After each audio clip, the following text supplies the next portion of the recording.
This is Current Question. I'm your host, David Jackson.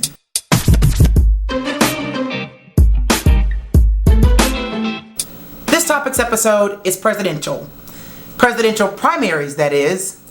Before we all gather to vote for president on that fateful Tuesday in November, there are a number of elections that happen in the individual states. These elections are called primaries, or, depending on where you live, caucuses. Primary elections help political parties determine which candidate has the support of the voters within that party. The candidate who enjoys the most support will go on to be the party's nominee in the general election.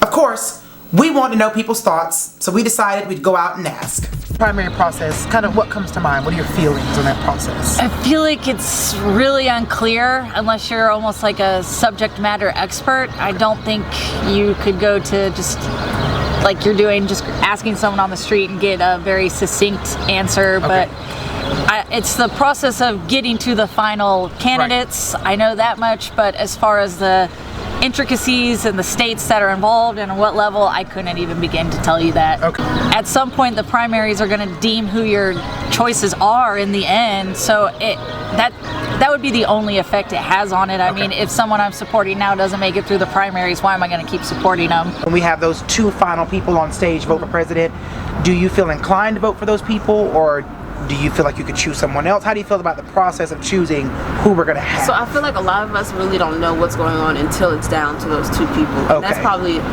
not really their fault, but more so as like a people thing. We all kind of just need to jump on and figure out who the candidates are before they get the seat of being like the only two options, so that we don't have to choose between like how we had Trump and Hillary. It was like everybody was like the better who's worse, but who's going to be better but worse, you know? So maybe if we get there before we get two options, maybe we'll have 4, 6, 8, we'll probably Now, do you pay attention more so before we get those two people, or when we get those two people? When, unfortunately. Like most of us. And why do you think that is, at least for you? Can you know? I really just started voting like a year ago. So I'm just kind of still learning about like what I should watch on TV and then how I find out when the times are and things like that. I recently learned that they start the voting process way before those two people get into those positions that they're in. So if I just start paying more attention, I guess, earlier throughout the year, I can figure out what candidate is best for me, and then I can vote from there. So when you think of the word primary or think about presidential primaries, what's the first thing that comes to your mind? Lately, it means a lot of people yelling at each other on stage, like lots and lots of people, between the Republican primaries a few years ago and now the Democratic primaries this year. But I think it's a really good way of having a lot of people dig up dirt on all the other candidates. You have a lot of people trying to get a lot of information on everybody involved. And so when it does finally come down to that, the final decision of who the candidate is going to represent the party, I think you have a lot of background information that's been dug up by all these people. All the details have been hashed out in advance. So if you actually pay attention, you can get lots of good information. And how important do you think it is to vote in a primary election? I think it should be very important. It feels like it's more important in the Republican primary than the Democrat, based on what happened last time in the Democratic primary, where they essentially chose their own candidate and threw out what the popular vote was. But yeah, I think it is important. I mentioned how some states hold primaries and others caucuses. I want to spend a little bit of time explaining the difference between these two processes. A primary is similar to a regular election, in which state voters of a political party gather to select their preferred candidate, and this normally happens by secret ballot. Caucuses are a bit different though. In this process, members of a political party meet to discuss the preferred candidate. Whichever candidate voters caucus or gather around the most comes out on top.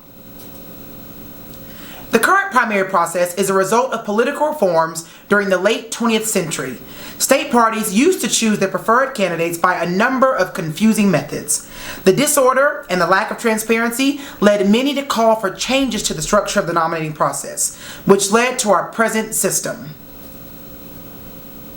While the specifics of a primary may differ from state to state, the ultimate goal for any candidate is to become their party's nominee. This is done by successfully winning the largest share of delegates at their party's nominating convention. Delegates are voting members at the convention, and they're the ones who actually choose the candidates. They are party activists, leaders, and organizers selected from within the party. Of course, we always end our show with actionable solutions. Here are our suggestions. Familiarize yourself with your local and state leaders as they play an influential role in the nomination process. Participate in your state's primary election. Why? Primary elections have a huge impact on the larger election.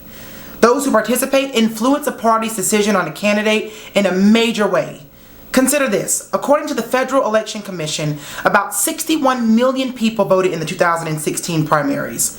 Roughly half of these voters chose candidates other than Mrs. Clinton or Mr. Trump, which means only a small pool of people's votes led to one of the most controversial presidential elections in American history. And finally, be sure you're registered to vote in your state before the deadline. Registering to vote ensures you have a say in who leads our political communities.